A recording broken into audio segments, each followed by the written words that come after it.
Welcome back. In this lesson, we'll learn about numeric data types in Python. Before getting into the numeric data types, first we'll see what are data types.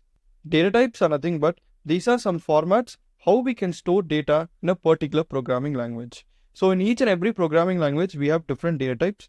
In Python, you can see these are the different data types we have.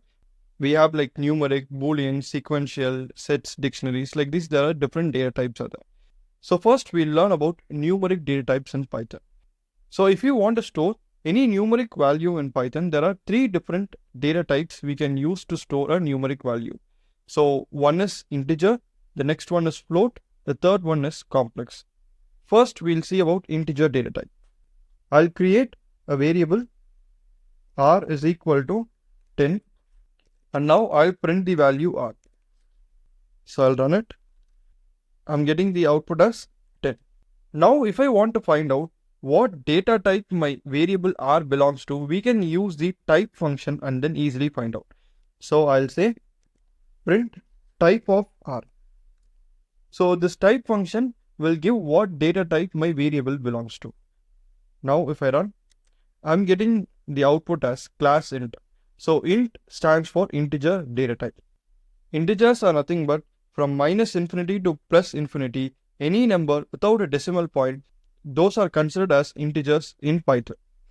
Now let's see the float data type. I'll create a variable t is equal to 5.80 and I'll print the type of t. I'll run. So I'm getting the output as class float. Nothing but it belongs to the float data type. So any number with the decimal point is considered as floats.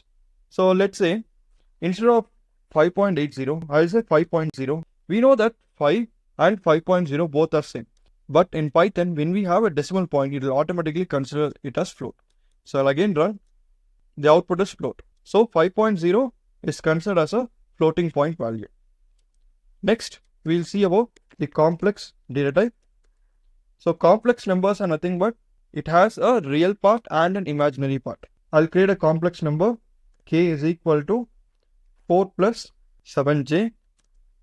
Now I'll come and print the type of my variable k.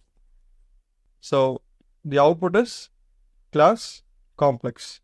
So since it has a real part, the 4 is the real part and the 7 is the imaginary part. So it is followed by the character j. This is how we can store complex numbers in Python. So these are the three different numerical data types in Python. So integer, float and complex numbers.